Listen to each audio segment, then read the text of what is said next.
Here's what some people are saying about the Projection Booth podcast. The Projection Booth is single-handedly the greatest film podcast you could ever listen to or could possibly want. Top notch.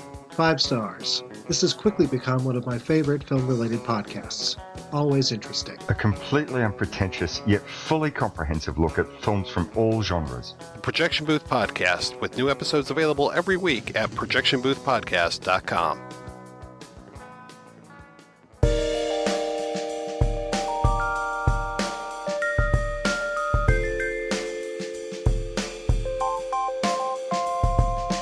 You are listening to the In the Mouth of Darkness podcast. Here are Brad, Lisa, and Darren.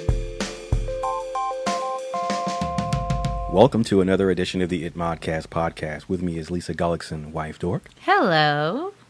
Also joining us is Brad Gullickson, mouth dork. This coffee is delicious as hell. It was Darren Smith, the disco dork.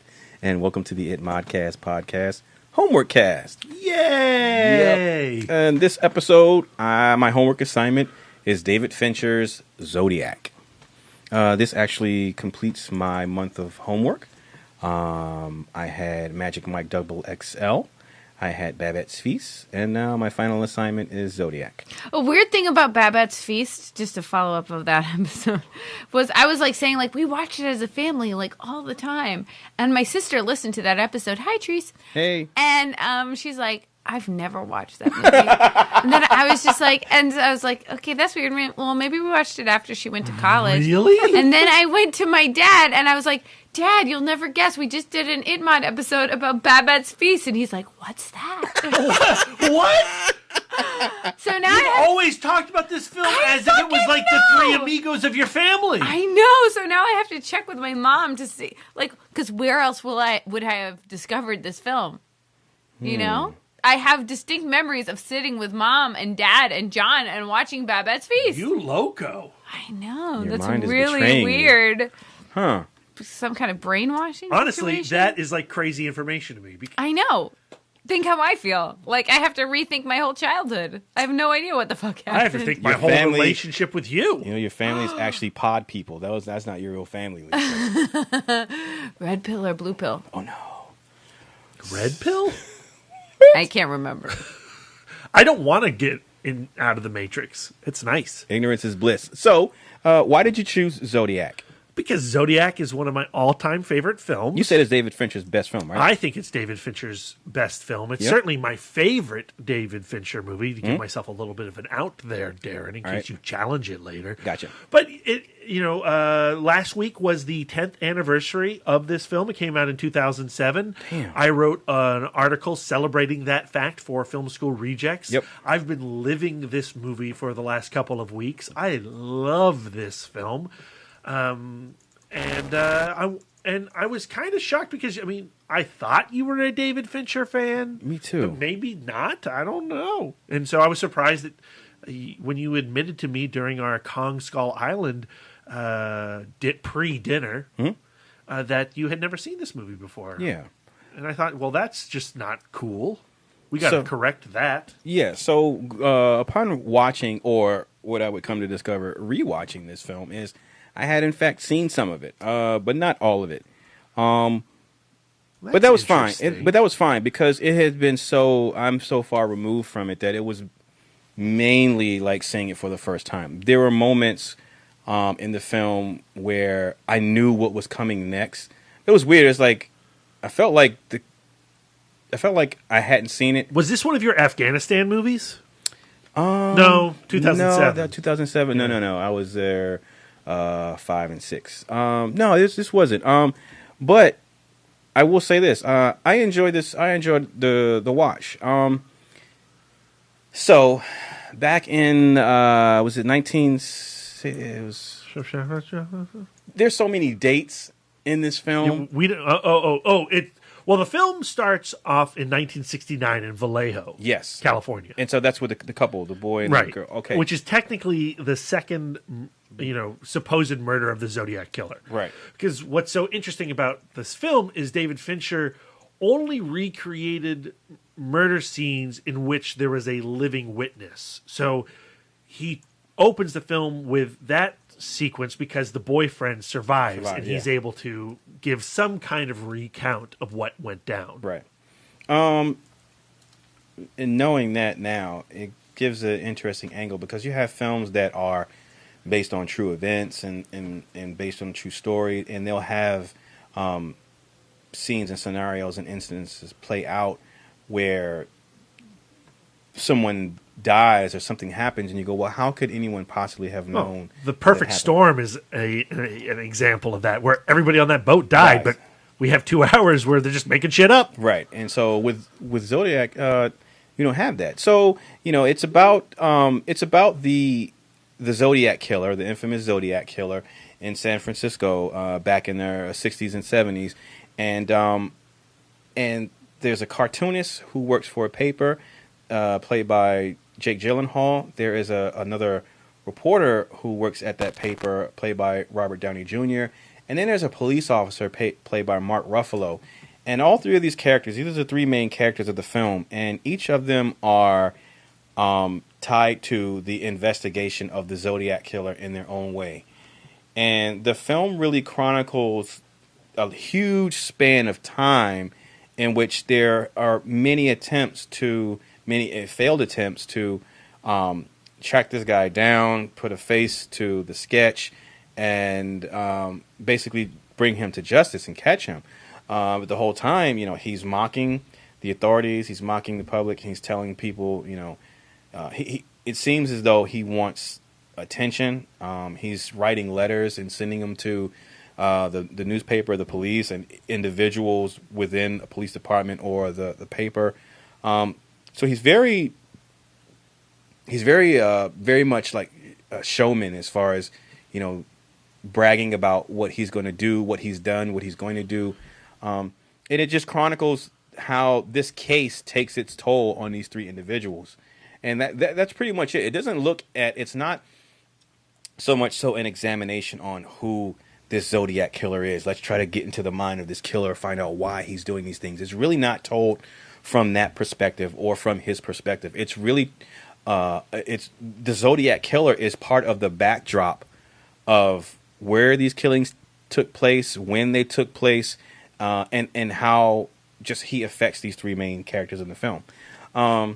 And I remember when this film came out, and then shortly after it came out, and people talking about it, and people saying, well, it spans, a large period of time, and it's about, 3 separate characters and how they deal with this case. And I remember thinking that it was going to be a film broken up into 3 sections. I remember thinking, all right, it's going to open up on this one character and him trying to do it.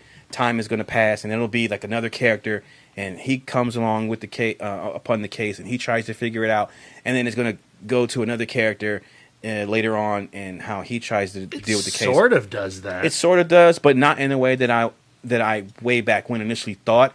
And thinking about that and having that thought and suspecting that was what it was going to be, or expecting that, I didn't like that idea. So that's why I don't think I sought the movie out initially, just based on that. I just didn't think that, I just wasn't interested in it. I remember my first watch, I really wanted to see David Fincher tackle the serial killer genre again in the same fashion that he did for Seven. Because by 2007, he came onto the scene, you can basically ignore Alien 3. I don't think you should. I like that film. But it doesn't quite feel like a David Fincher stamped product. Right. But he comes onto the scene with Seven and Fight Club, and they are deeply iconic 90s movies. Yeah. He has The Game, which I think is certainly underrated, but doesn't quite, reach the levels that Seven and Fight Club do in if not quality, pop culture obsession. Right. He then does Panic Room, which is a solid thriller. Right. But there's, outside of some really interesting camera techniques in that movie and some fun performances, there's really not a lot of meat to that story. Right. So Zodiac comes back. I was hoping, he's going to go back to his roots. And and Zodiac really has very little in common with the previous Fincher output. Mm-hmm. A lot of, I don't want to say a lot, but his earlier films, Fight Club specifically, also Seven, and even with Panic Room, like you mentioned, the camera techniques that he was using and how we talked about before, his use of CGI, and not aesthetically, but technically as far as supplementing the camera work and things like that. So I was interested to see how he would apply that to a film like Zodiac. And really, as you mentioned, this is his most, I would say his most, not really mainstream, but I would say his most non-technical whiz-bang David Fincher. I mean, there's the most that I saw of the CGI were like overhead shots of like the cab, and there's actually a ton of CG in Zodiac. So like when they introduced Vallejo at the very start, that cityscape, that's all computer generated. San Francisco, as they're going over the bay, that's computer generated. All the shots of the bridge, CGI. When they're at Washington and Cherry, they're not in San Francisco. They're actually in Los Angeles, and that's all green screen. Yeah. And it's just the actors with some green screen set dressing and completely recreated. And that's the beauty of Fincher's implementation of CGI. Is that's his whole point in doing it, is not to create a CGI character or a creature or a special effect, a visual effect, in what we normally associate that tool to be used for, but it's to his use of CGI really is to blend it seamlessly with what's actually there in camera. And so I didn't know that. So again, his mission accomplished. But anyway, the performances and the story are really front and center in Zodiac. We have the opening murder, which, man.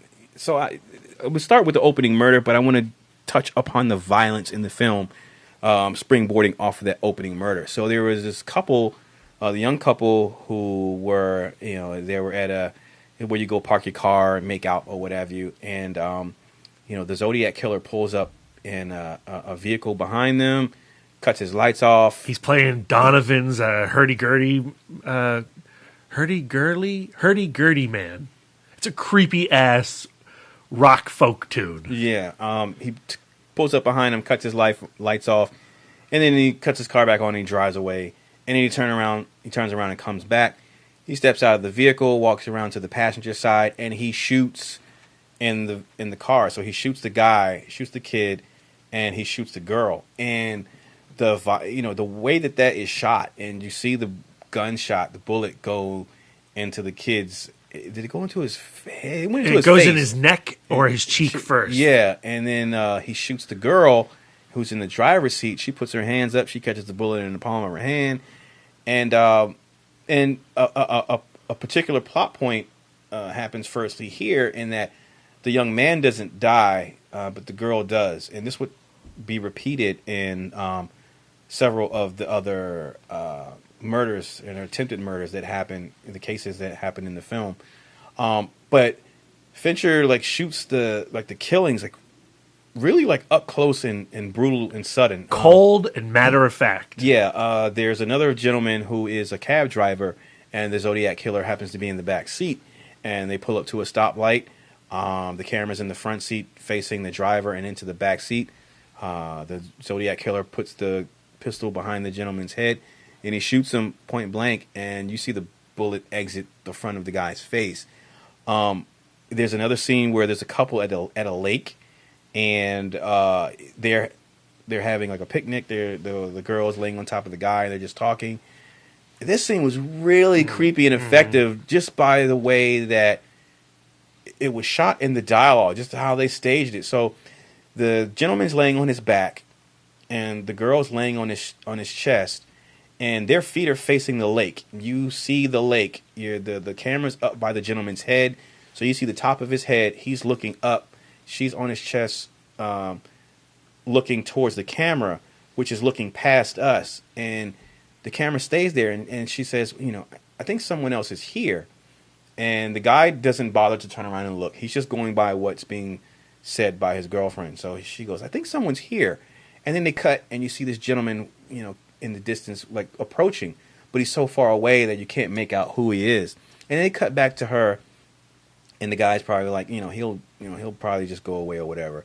And she goes, I think he's looking at us. And then they cut back to the guy, and Zodiac Killer goes behind a tree. And she goes, I think he's behind that tree. So they just keep cutting back to her. And then the look on her face when he's approaching, you see, like, he's coming into, I guess she can see him more clearly now. And she sees that he has a gun. You cut back to him, you can see he has something in his hands. Cuts back to her. She says, I think he has a gun. And then she stands up. It's like the way that they shot that, and they were cutting back and forth, and her reaction. And then when she finally stands up. And then he steps out, and he's wearing this mask, and he's got this rope on his belt. Yeah. That particular killing where they get hogtied, and you think, I'm just waiting for them to get shot, because he has a gun, and he's been shooting his other victims. And the camera's really close up on this guy's face that's hogtied on the ground. And I just saw, in my mind, I saw like a bullet coming out of the front of his face or something, shit like that, because it's happened before. And so I'm like, oh man, he's going to shoot this guy. And then the Zodiac Killer comes back with a butcher knife, and he just starts stabbing this guy in the back. And then he goes over to the woman, and he starts stabbing her in the back. And then she rolls over, and she's facing the camera. She's on her side. She's facing the camera. And he reaches around, and he's just like stabbing her in the chest and the stomach. And then it cuts to another scene. And like, that was pretty shocking. That's the hardest scene for me to watch in the entire movie. It's pretty shocking, upsetting, and also aided by CG. All the stab wounds, and that I could tell that. But I didn't mind because that scene was so effective because of the reality of that scene and me knowing like that shit happened. Like he did that to those people, and they filmed it at Lake Berryessa where the killing actual occurred. Murder happened, and the landscape had changed by that point. And so they actually helicoptered in real trees to recreate that scene. Yeah. Brad, you mentioned to me while we were watching this that they only filmed murder scenes where there were actual survivors. I also said that like 10 minutes ago sorry, on the podcast. I wasn't listening. I'm just sitting here. I'm really hungry. We've been recording for a couple of hours, and it's like 9:12. Lisa keeps getting up and making dinner. She's preparing noodles in the kitchen. And that particular killing, the male, the boyfriend guy, he also lived. Right. Which I don't know is a miracle that he did because he got stabbed in the Same with the boyfriend at the beginning in Vallejo in 1969. He gets shot like a whole bunch of times and survives. Right. And that's I also said that about 10 minutes ago. Right. That's right. No one's listening, though. That's not true. So, I'm just excited. So I just wanted to talk about the violence aspect. So the point being, the way that these murders were depicted in the film were really shocking. And so now going back to the film and the three gentlemen that the film centers around. Again, Jake Gyllenhaal's character, he's a cartoonist. We first meet him and Robert Downey Jr.'s character at the paper. So the newspaper. Gyllenhaal is the first of our quote unquote heroes that we meet. We see him first over the opening credits of the film as the music's playing. He's taking his son to school. You know, the kid's brushing his teeth and he swallows the spit. And he's like, why do you swallow? He's like, it's minty. Yeah. And he drops him off at the schoolyard and he says, learn a lot. And he heads to work. And what I love about that opening credits, it establishes ultimately Robert Graysmith, the cartoonist, as the main hero of the story. And as he's entering, the San Francisco Chronicle room, he passes Robert Downey Jr.'s Paul Avery, and he's holding court at his desk. He's the king of the newsroom, and Graysmith's just a lowly cartoonist. And you see as Graysmith passes Avery, you can see the envy of wanting to be part of the cool kids, the people who go to Morty's after work and hang out and eat steaks and drink, smoke cigars. But he's not that. However, at this point, when the letter is being delivered at the Chronicle from the Zodiac, the Paul Avery takes the lead for the first part of the film. Yes. And so Robert Downey Jr. is playing Paul Avery. He is the reporter at the newspaper. And So this was like my first. It's not even an issue with the film because it's not the film's fault. It's not anybody's fault. I don't think. But like Robert Downey Jr. is like, it's hard for me to not see Tony Stark light in Avery's character. He's very confident, very cocky, very loose. He is, like you said, he's holding court. He's the center of attention in the room. Sometimes he's the smartest guy in the room, but more on this later on. I like that sometimes when he goes to that bar and he sits down with Jake Gyllenhaal's character, he's actually, not afraid to ask questions because he knows, like, well, I don't have the answer to this. How did you figure this out? So what does this have to do with that? And what is this? Like, he's not always. That's why I say sometimes he's the smartest guy in the room. What's interesting about Paul Avery and Robert Downey Jr. in particular is, one, this is 2 years after Kiss Kiss Bang Bang. Yeah. It's 2007, and it's a year before Iron Man and Tony Stark. Right. And there is a lot of Tony Stark and Paul Avery, or there's a lot of Paul Avery and Tony Stark. Yeah. Now, not skipping ahead too far, the darkness that's in Tony Stark, the ego and the alcoholism that doesn't gestate into a problem within the Marvel Cinematic Universe, right. That dark side brings Avery down and pulls him eventually out of the story. He can't get it out of his own way. Yeah. And I liked my favorite moments with Robert Downey Jr. is when he's not the only character in the room, where they're having briefings in the conference room, and you see Robert Downey Jr. as an actor be generous, and he doesn't feel like he's trying to steal the scene. Like, he really feels like he is playing his part in his position in this ensemble. And this, you know what? This felt like when I was watching this other day, and just coming off of like the Oscars, like, was this movie ever nominated? Was this movie nominated for like anything? I don't think so. If this movie had come out like within like the last year or two, this would be, for me, I would expect this to be nominated for something. Like, the ensemble cast in this film is amazing. The performances in the movie are amazing. And the filmmaking is amazing. And then what they're doing with the serial killer film and how they're examining it, and the people assigned to these cases, for me, I felt was unique enough that I'm surprised that I'd be surprised if it wasn't nominated for Best Picture. Now, do I think it deserves to win? I'm not saying. I'm just saying, like, this felt like a film that within the last 3 to 5 years would have been nominated, like, come award season, just because of the pedigree that's involved with the filmmaking and how well the movie is structured and put together. And it's a long movie. This shit's almost like 3 hours long. Yeah, the director's cut's almost 3 hours. But it takes its time, telling this story, and the characters at service of the narrative really help keep you engaged in the performances. You're interesting, your comment about RDJ. Of the three actors, Iron Man, the Incredible Hulk, and the Prince of Persia, Robert Downey Jr. he does not fade into characters the way that I think Jake Gyllenhaal and especially Mark Ruffalo in this movie. Mark Ruffalo is Toschi. He's amazing. And he is not the Hulk. No. Whereas you can see all the variations of characters that Robert Downey Jr. plays in Paul Avery. That's not the case for either Gyllenhaal or Ruffalo. No, they're different types of actors. I was commenting on the fact that, taking into consideration Gyllenhaal's, some of his recent work, whether it be in his, lesser favorite stuff like Southpaw, or his really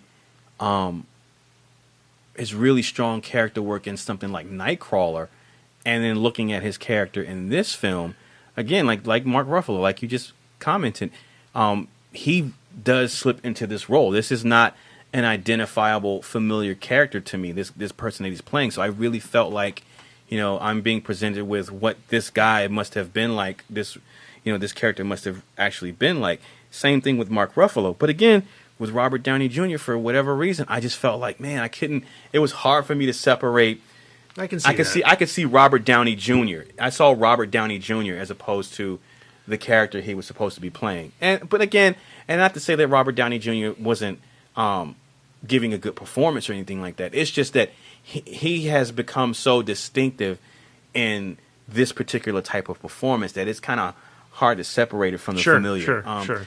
But so, like you mentioned, he is the character that's pushed to the forefront within the first act of the film.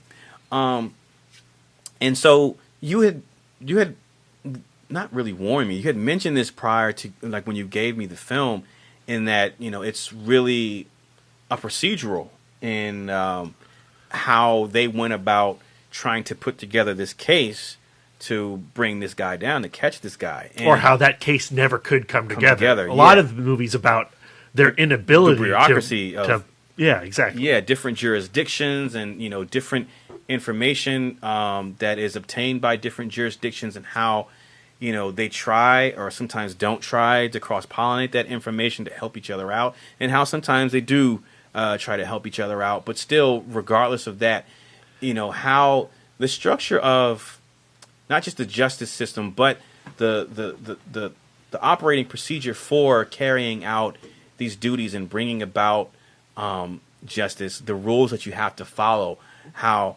sometimes they could be a disservice to the justice you're trying to seek. How the lack of a fax machine can really screw somebody over. That was amusing. In putting a stamp on the time period. In writing these letters to the newspaper and talking about shooting kids as they come off the school bus, ignites a fear in the San Francisco community that gets in the way of the investigation. That the fear and the bureaucracy to having to get this done immediately, that creates like this chicken with its head cut off. And no wonder, you know, with all this misinformation and and this lack of communication, nothing was ever going to be answered. Yeah. And, ultimately the film, for me, feels like a tragedy. It feels like a tragic film in that just by nature of, a multitude of circumstance and, elements that were beyond, certain characters and certain people's control, and also just the way things work. And history shows, and it's not a spoiler, but like they never definitively caught the Zodiac killer. He passed away.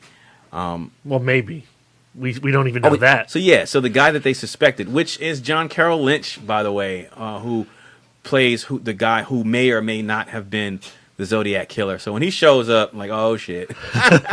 But you know what? Like, he's really good. There, that scene when they go visit him at his job.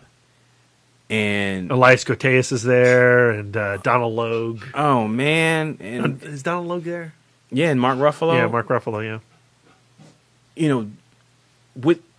It's that scene may or may not have played out in that way in real life, but within the context of that film, the reality of that, like, that is so chilling. When he passes the watch over, and the watch has the Zodiac symbol on it, and Elias Koteas, he looks at that, and just his reaction to that, just the reality of, if that were true, if that really happened like that, and this guy you're sitting with, and how his posture changed, how his demeanor changed, and his speech, and then the clues that he's wearing on him. He's the one guy's looking at his shoe size, because they were aware of his shoe size being a size 10, and they were putting all these things together. And for Mark Ruffalo's character, boom, like, it is obvious. Case closed. It is this guy. This is it. We're done. The movie should end right here. We found the guy. This is undeniable.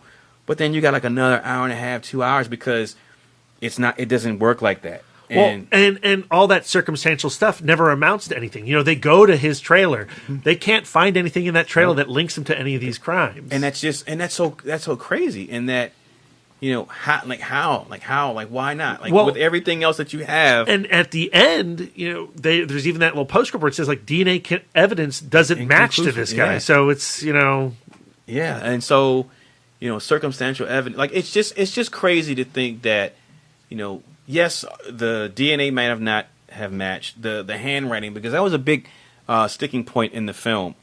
So obviously, because he was writing letters to the police department and also to the newspaper, they were receiving these letters, and what they were doing is trying to go by the handwriting and rule out people, and also make a connection to certain people, and to confirm handwriting was a really big part of the investigation. And I love Philip Baker Hall as the lead specialist. Yeah. And so again, they came up the point that if the suspect is ambidextrous, then it is entirely possible that he can have two different handwriting styles. So we need handwriting samples from his right hand and his left hand, and just all the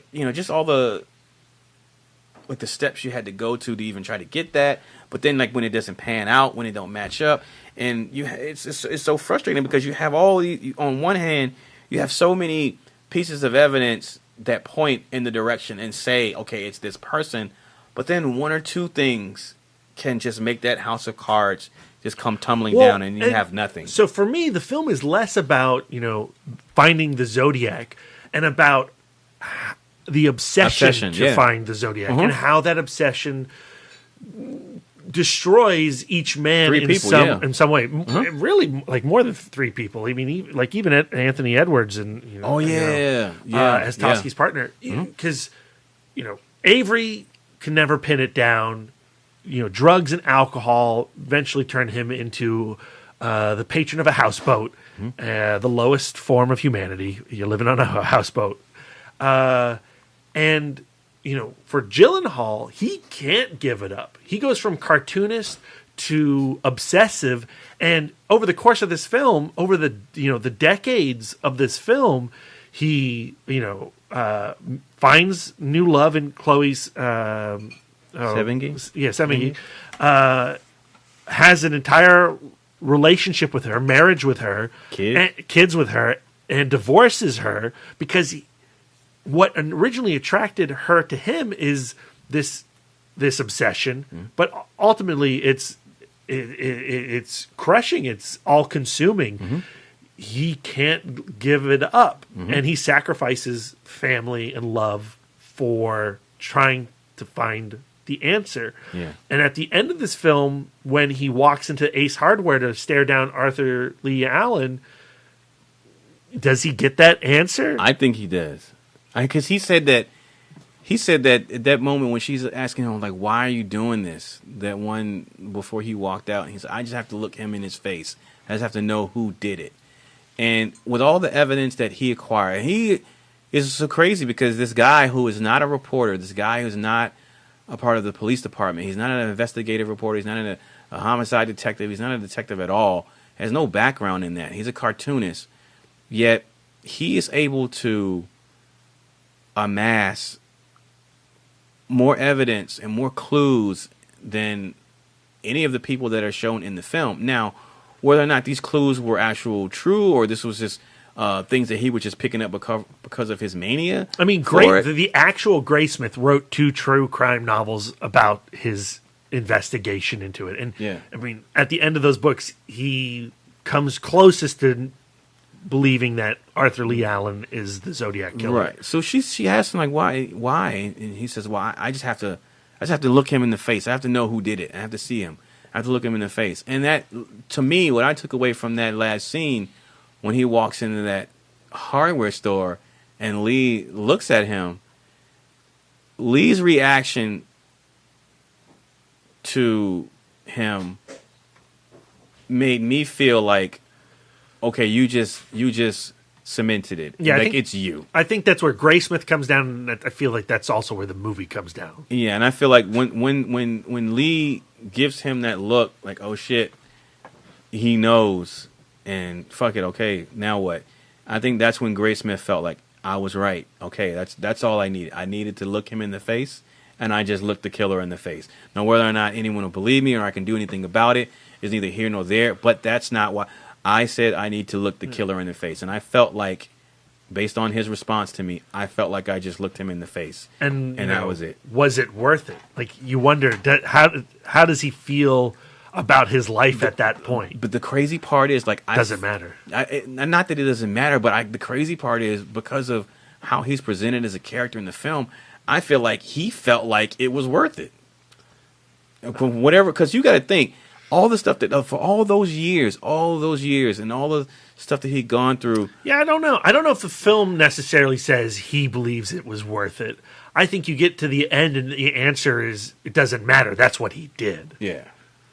Well, no, I don't think the film says it, but I feel like, for me, I think that he felt like it was worth it because that was it. It took a look for him to call off the dogs, to stop, and he was super obsessive about it. Like you said, ruined the marriage, was not there for his kids, didn't raise his family, quit his job, and it became consuming to him. And to do all that just for a confirmation and just for a look, like he's crazy. But that was enough for him. And I felt like he felt, all right, that's all I needed. And based on his reaction to John Carroll Lynch's, his look to him, based on Gyllenhaal's reaction, I just felt like that reaction said, he was satisfied. Like, yeah, like that's all I needed. Yeah, because again, he could have said, all right, it's this guy. I got the look. I'm positive now. That's reinvigorated. I gotta put him out there. I gotta solidify the case. I gotta get a cop to help me. Like that look, I have no doubt in my mind now. He didn't take that look and then let that drive him to completion of the case. Like he took that look and right there, that was all he needed, and he supposedly, I guess, he just called it off. And then, so at the end of the film, I thought it was going to end there, which would have been cool. So there's another scene. So there's a guy in an airport. It's an airport, right? Yeah, it's 1991, I think. 1991. So the kid from the very first killing in the film, the opening of the film, the young kid who gets shot in the neck and the face. Well, he lived, as we mentioned earlier. So he's brought in for questioning, and he's shown some pictures. And James LaGrosse, yes, from Scotland, PA, is the cop, yep, who at the beginning of the film was just like a desk sergeant, and now he's graduated to detective. And he's taken over. Didn't he take over? Yeah, he took over the case. Yeah, and so he shows the kid some pictures, and one of the pictures happens to be Lee, and the gentleman points his face out in the lineup, and so. Again, it's like that was the ebb and flow of the movie. It's like something would happen and it would make you say, okay, it's got to be this guy. But then something else would be presented to make you, and it would say, well, even with all that evidence, it's not. Turns out maybe it's not. So in that one scene, he points out John Carroll Lynch, points out Lee, but then like the movie ends right there, and then you get some text. You get a title card at the end that says that, you know, there was more inconclusive evidence, and then, you know, before he could be brought in for questioning, he suffered a heart attack. So it goes back to, you will never definitively know. And like, that was just so fucking frustrating for me, so crushing. But I have to imagine that for the people working on that case, not just the people who were showcased in the film, but the people who, you know, were in the records room and whatever evidence or whatever, people who had invested interest in this case all those years, who that would be their ebb and flow too. You know, we're possibly close to closing it. Okay, it's not this guy. For Avery and for the other characters in the film, for Graysmith, like how they must have felt like all those years to span all that time to one point do so much work and get to that point where it's this guy. It's without a doubt. He just handed me his watch. It says Zodiac on it. It has the logo on it. He has a size 10 shoe right there. Look at him walk out of this room lumbering. Like, that's the walk. That's the haircut. That's the stature. It's this guy. And then, you know what? It's not that guy. Yeah, and they connect him to, you know, previous victims, but they can't ever put them in the same room. Same place. And him admitting he's in a certain part of town when this happened, like, it was just, oh, man. And then to get those taunting letters. So, yeah, I just can't, you know, if the movie had focused even more on the killer and what he was doing, it still would have been, I think, a really interesting and engaging film, because just the reality of what happened and the Zodiac Killer, what he was doing, how it affected that public at that point it's extremely fascinating. I remember Sorry, you want to finish your thought here? I liken that scare to when we had this sniper in this area. Yeah, like it's funny because I also that's also what's prominent in my mind. Like just the fear of going outside, knowing that there was a killer out, just taking people out randomly, and it's in your area. So, it's funny. The DC Sniper, when that was going on, I was teaching at the time in middle school. And, the school bus would be going around picking up kids, and they would have tarps in front of the windows of the school bus because we were afraid that he would target people. Yeah. And, gas stations all had the tarps down in front of every pump so they couldn't be picked out. Yeah. Like that public panic, we experienced. Yep. And it was like to the nth degree during, that I'm not going to say decade-long window because the public eventually forgot about it because, honestly, even though the Zodiac Killer admitted to like 34 possible crimes, he was just taunting the police at that point. He would admit to any crime. Yeah. And I think there's only 5 murders that they can actually link to Zodiac. Yeah. But, your point about, if we had seen the killer himself outside of, the few murder sites, I don't think the film would be nearly as effective. Oh no! I mean exactly like because. So he would send the codes. He would send the codes. He would say, "Decipher this. I'll tell you who I am."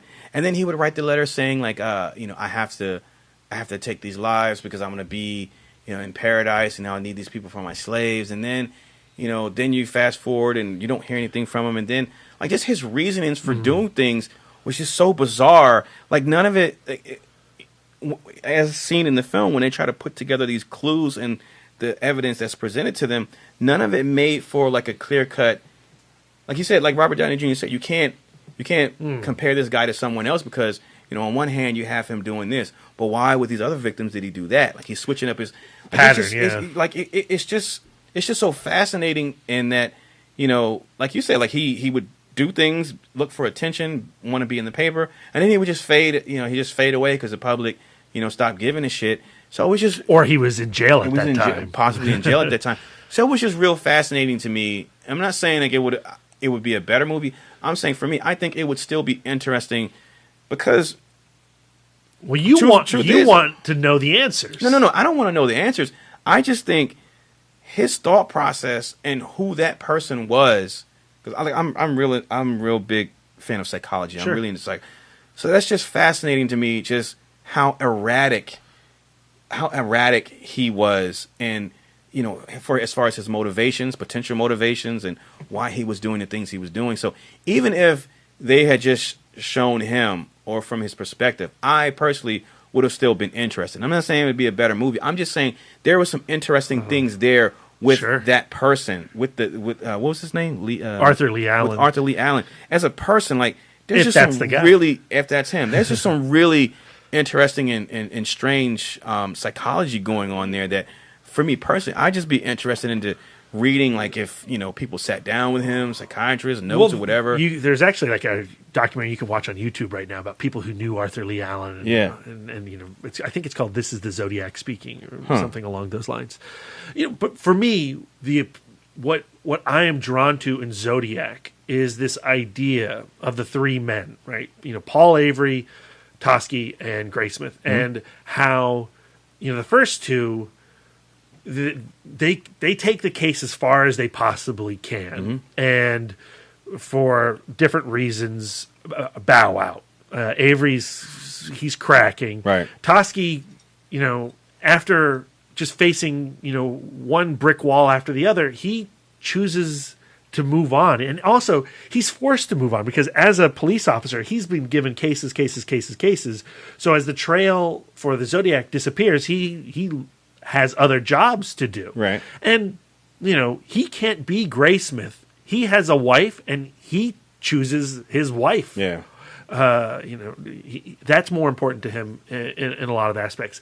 But for whatever reason, Gyllenhaal's Graysmith can't give up the hunt. And there's something honorable and heroic about Graysmith's obsession and his refusal to stop, even when it ruins his familial relationships. And as an audience member, even though I don't think I would have the intellectual capability, and I certainly wouldn't have the emotional capability to follow in his footsteps, and at all costs try to answer the question of who is the Zodiac. And so Gyllenhaal's story, Graysmith's story, is a heroic one, but it's a sad, heroic story. And I think that, while I was just saying, like, man, a movie that examines the psyche of this guy who's obsessed with, like, killing people or whatever, the reason why this version of the movie that we have is also interesting because it examines the psyche of a guy who is obsessed with catching a guy who is obsessed with killing people. So you have an examination of a fractured psyche because this dude is, like Gyllenhaal's character, is like he's obsessed to the point where it's self-destructive. And I think it's also fun for him, right? He starts off in the film, the reason his ears prick up in the editorial staff meeting is because of this code that he has drawn. And as a cartoonist, as a person who is interested in puzzles, he starts to he starts to break it or attempt to. He does not. A nice couple in the suburbs do what the FBI could not. They crack the code. And in attempting to decipher the Zodiac's message, he falls into the rabbit hole, and he never gets out.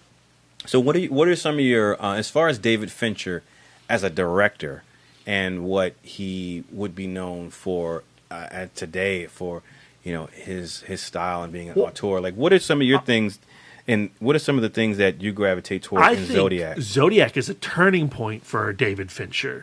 That kinetic MTV music video style that he was born from, that you see in Alien 3, Fight Club, 7, The Game. He's much more restrained. It's restrained, it's measured, and it's confident. And, it's steady. And that style of filmmaking, that clinical eye, is what he's been working in since Zodiac. I was going to say Gone Girl. Panic Room is a shift technically for him too, but Zodiac to Social Network to Gone Girl to The Girl with the Dragon Tattoo to Curious Case of Benjamin Button. That version of David Fincher really solidifies in Zodiac.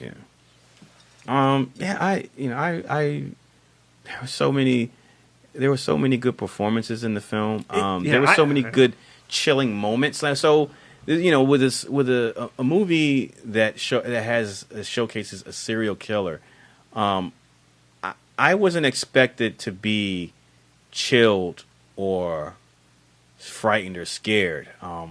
Suspense maybe, but because you prefaced my viewing with it being a procedural, I just thought I was going to watch a drama and that was it. No real tension.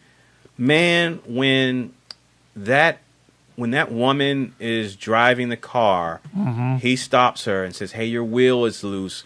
I can tighten it up for you." And she says, "Sure." You pan over to her infant baby in the car. I knew he was going to loosen up the lug. First, I thought he was going to just kill her there. But then when he actually bent down, I was like, man, you know what? He's going to take the lug nuts off her tire.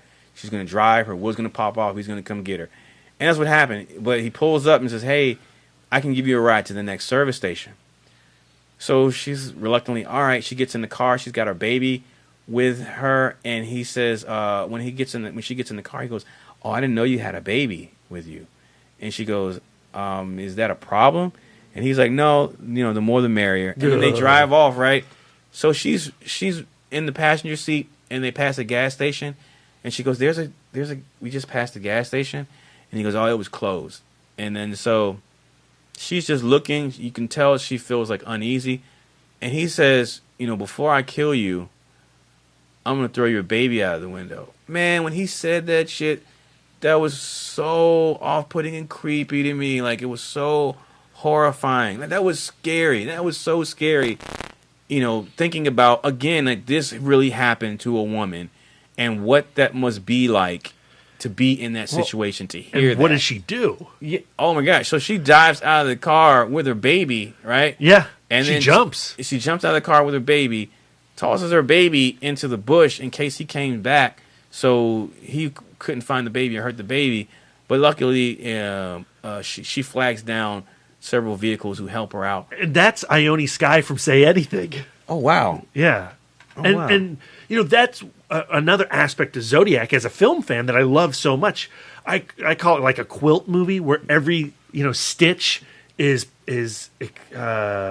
essential to the creation of the whole. Yeah, and exceptional. There are so many tiny actors or tiny characters with big actors in them. You know, obviously Elias Koteas we've talked about, Donald Logue, Philip Baker Hall, Brian Cox pops up as Melvin Belli. Oh man, Dermot Mulroney with his fake gut. Yeah. There's just so many cool and interesting bit parts for actors in Zodiac. That's what I was saying in the beginning. That cast is phenomenal. It is phenomenal. Charles Fleischer as Roger Rabbit. That scene right there. Holy shit, that was scary. That almost felt like out of place. Like it felt like now I'm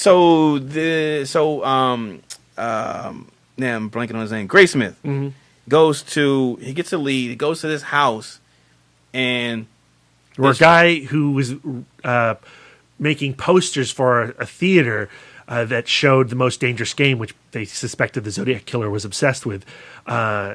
He had handwriting that Philip Baker Hall believed to match the letters of the Zodiac Killer. Man, he goes down to that basement. He pulls that poster out, and Charles Fleischer tells him, "Well, that's my handwriting. You know, I wrote that." The way that scene is shot, firstly, but then more importantly, the way it's edited and acted, it really felt like it was out of like a different movie, like a horror movie. Like, it was just the lighting in there and how they were trying to manipulate you into thinking like, okay, the Zodiac Killer is Charles Fleischer, and he's going to kill Jake Gyllenhaal right now. Jake Gyllenhaal is about to have his death scene. Like, I knew, and knowing that this guy, the real Graysmith, will go on to write these books, like, for whatever reason, I just knew that was Jake Gyllenhaal's ass right there. I was like, oh my God, he's about to die right now, because this is creepy as shit. And then you thought you heard something upstairs. So I was like, okay, is John Carroll Lynch upstairs? Suddenly it's I Saw the Devil. Yeah, I was like, does he got a partner in it? Is it two of them? What the fuck? But just the way that Charles Fleischer plays that scene, like, he gets real, like, malevolent and real... He's all in shadow. Creepy and shit. And I was just like, okay, he's about to die. But then I felt like, you know, okay, that felt out of tone with the rest of the film. Like, he's acting purposefully scary to make me think that he's possibly the killer or that he's going to die. What that scene does is it mirrors when Robert Downey Jr. went down to Los Angeles to put himself in harm's way to get a lead. And suddenly, you know, Graysmith, who was fearful for RDJ... At the time, admitting that was a stupid thing to do. He has placed himself in an even more psychotic sequence. Yeah.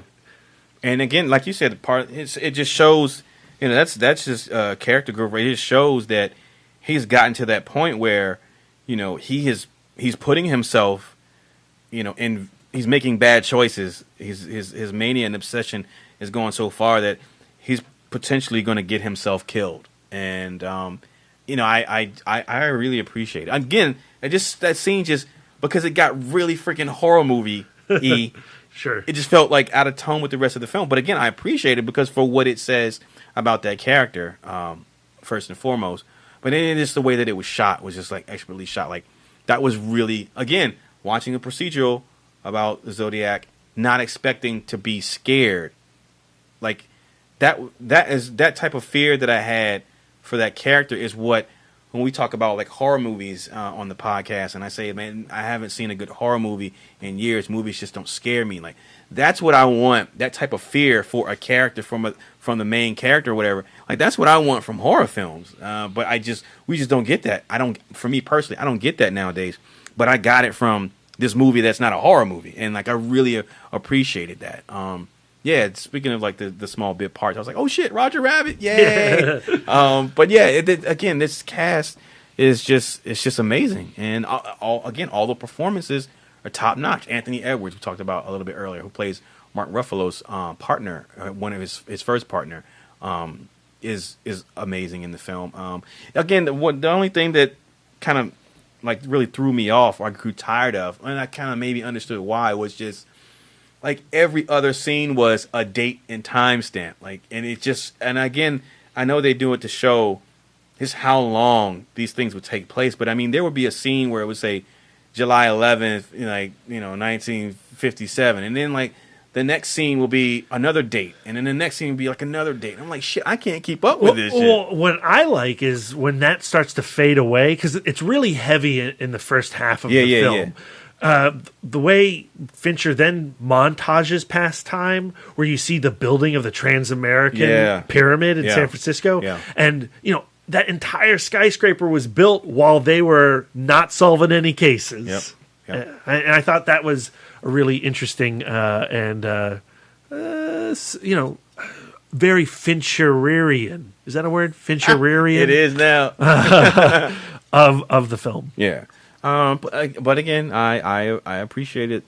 I appreciated it. I appreciated, the performances, the characters, Fincher's direction. I did not know that a movie that was a procedural that is this long, I did not think that I would be that engaged by it. I mean, there are certain, this movie had like standout moments and scenes where I was literally like, oh shit. Again, like when they went to question John Carroll Lynch at his job, like that scene was amazing. That scene was phenomenal. And as far as like suspenseful, like it had me on the edge of my seat. Again, when he went to Charles Fleischer's house, that scene it's a type of movie that you can really watch in clips, because the scenes feel like short films in a lot of ways. Yeah. But on rewatches, it's always interesting for me what I gravitate towards. And each time I watch it, I pick one of the three leads as my favorite character. Yeah. I think when I first saw it, because I was so in love with Kiss Kiss Bang Bang, Robert Downey Jr.'s Paul Avery was my favorite part of the film. And I think because I saw this before I saw Iron Man, that hang up that you have about him probably isn't as strong for me. Yeah. Although I totally recognize what you're saying. Yeah.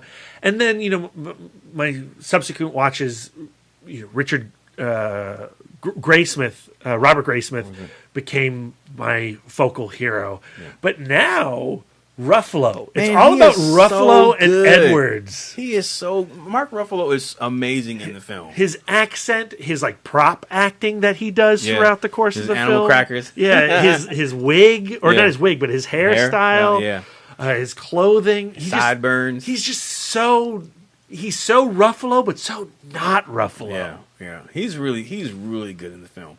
And when you see the case taking a toll on him and his family, and that scene when Anthony Edwards' character, when they come from dinner or wherever they are, and he's like, "Hey, I'm not going to be at work tomorrow. I'm putting in for a transfer. I just want to try some sushi." That movie was that scene was heartbreaking. But again, it was the way Ruffalo played that part, and just the way that those characters over the course of that film were presented. Like I really felt bad for him. And that scene that sort of mirrors that sequence with Ruffalo and Gyllenhaal in the diner, where Ruffalo's like, "Dude, why are you coming to me, man? You're just a cartoonist. Like, what? Just get away from me. I've put this behind me.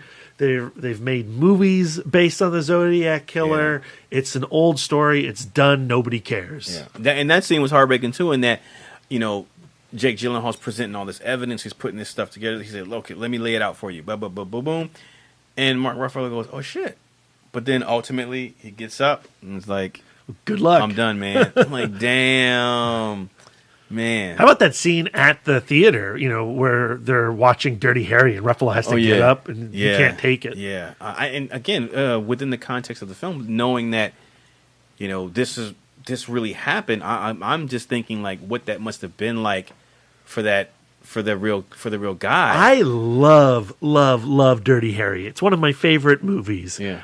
I cannot watch that movie now and not think about this film and Toschi and how heartbreaking and soul crushing it must have been to witness see that the Scorpio. The next time I see it, because I haven't seen it, obviously I just watched Zodiac, but I'm interested to see how that film plays for me, taking the history in this film into Dirty Harry.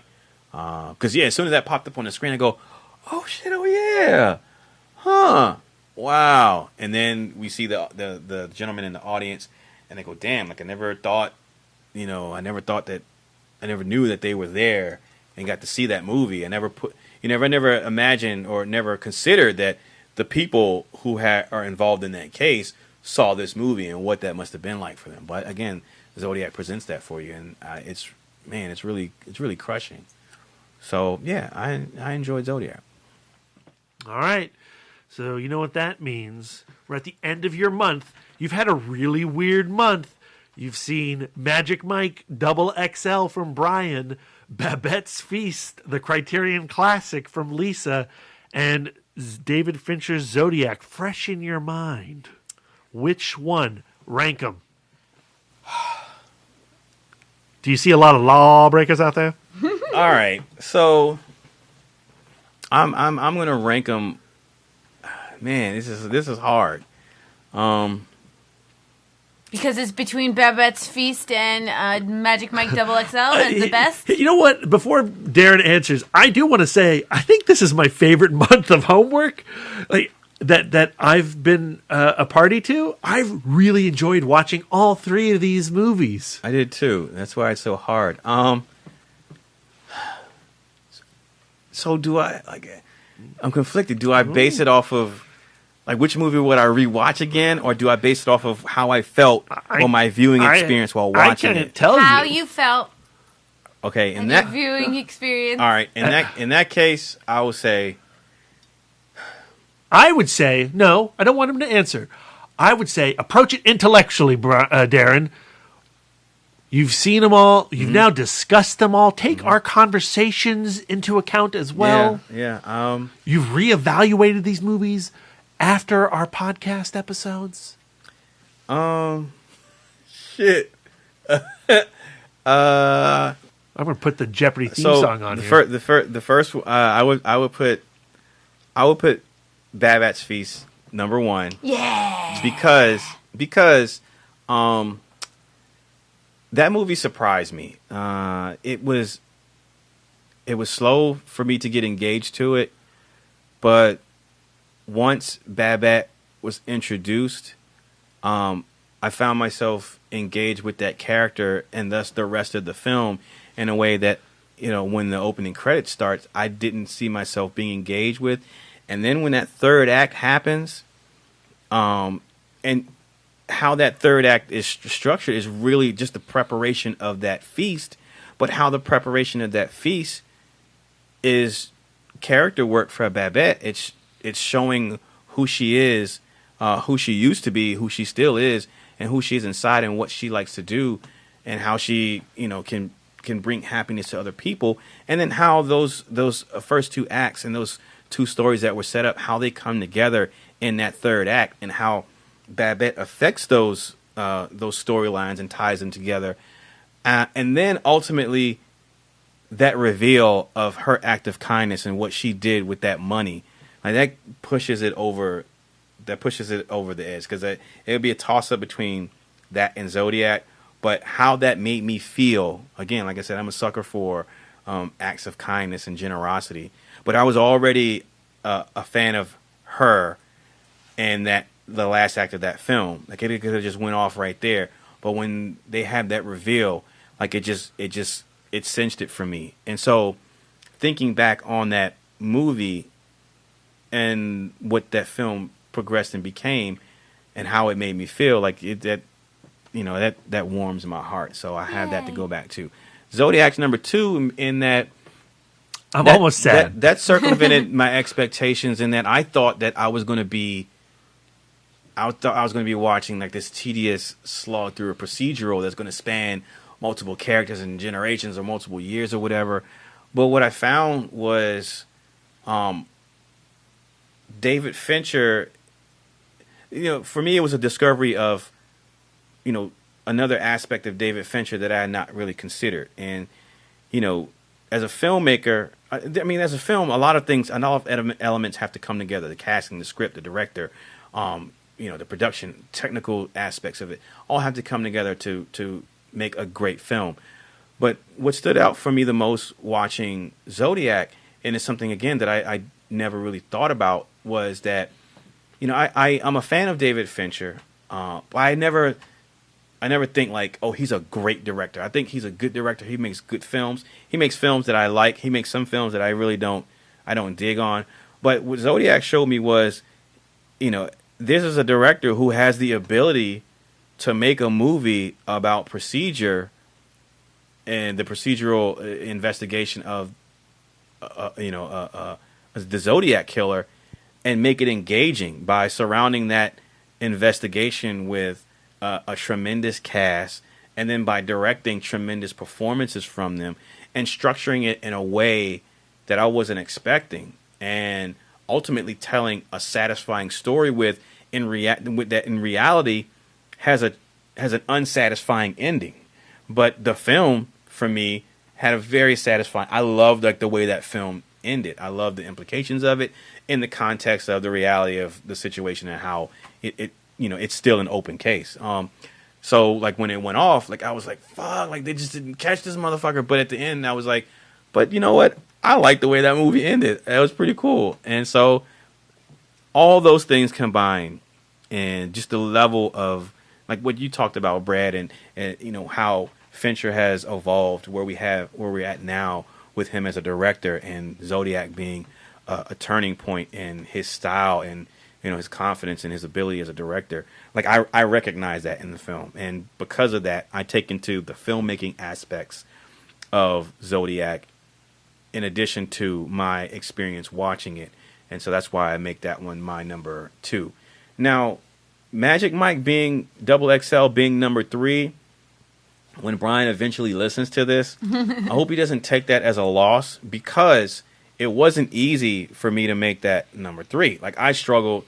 Do I make this? That's why I asked, am I going to go by how I felt at the time or rewatchability? Because I struggle with, do I make this number 1?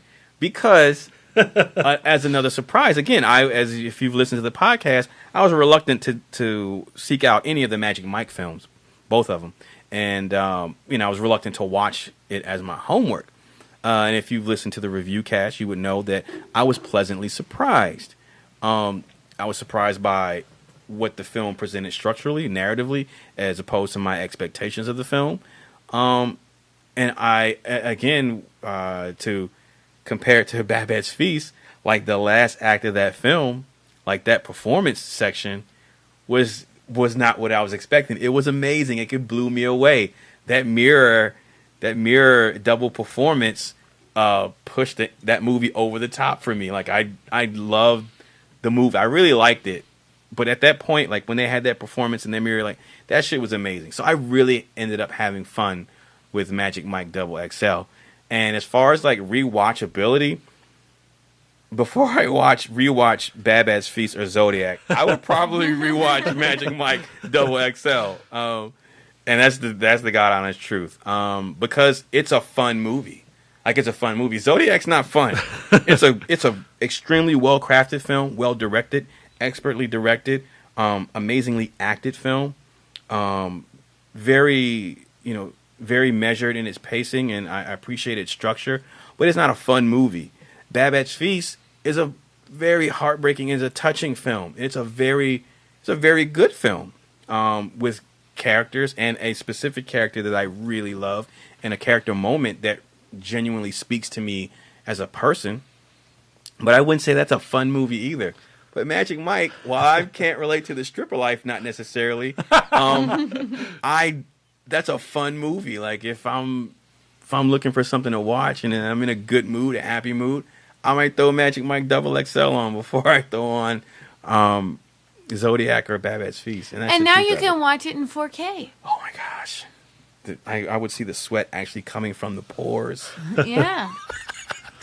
So yeah, that's my ranking. So again, I want to thank, firstly, I want to thank the Turtle Dork for not being here. Psych. I just want to thank him for assigning me Magic Mike XXL because had he not done that, I would not have had that fun experience. Lisa, I want to thank you for assigning me Babette's Feast. But of course. Because had you not done that, I would have not enjoyed that film and had that very touching moment.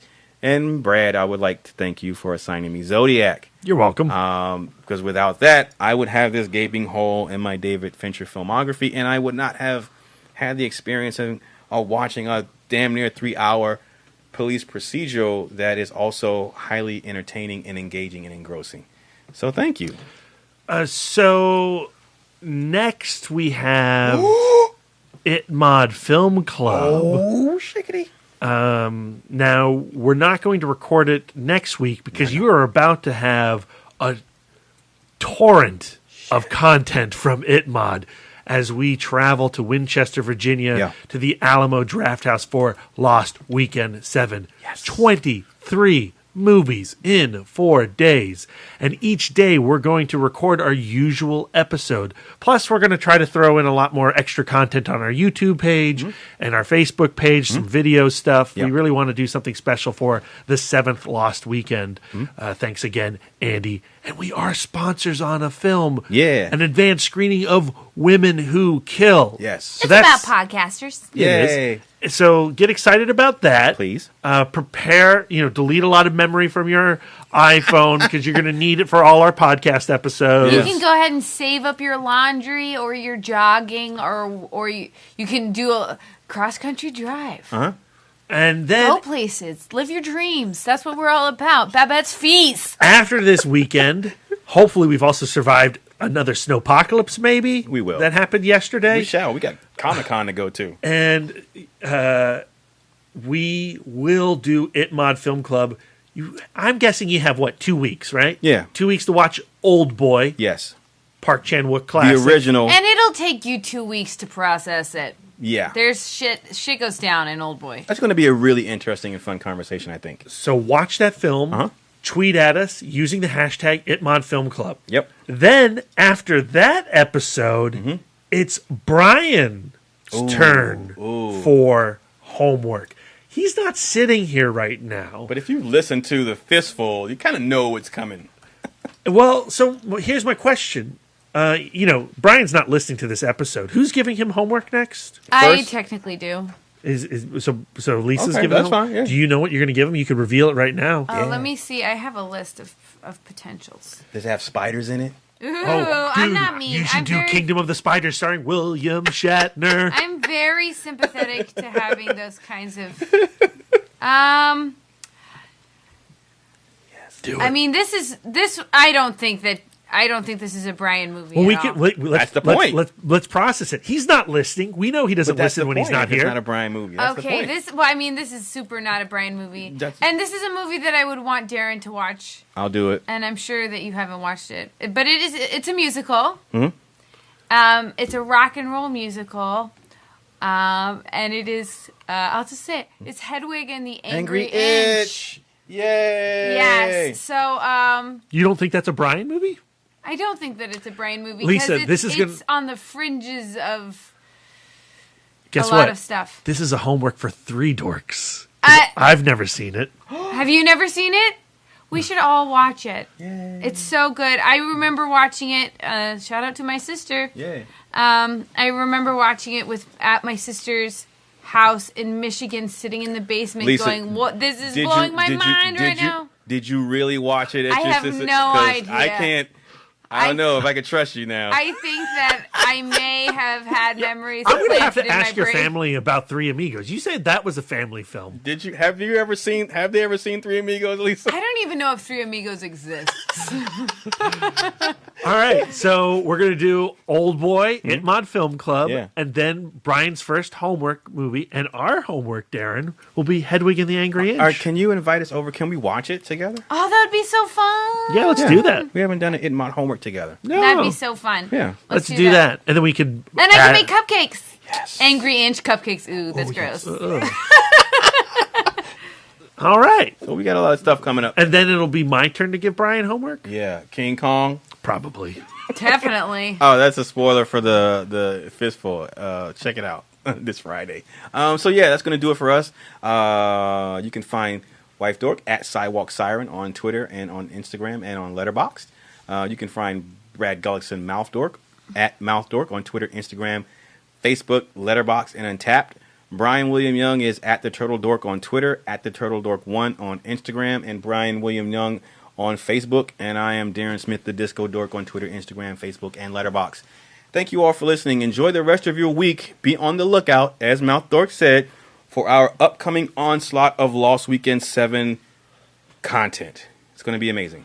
So, yeah, it's going to do it for us. Thank you all for listening. And until next time.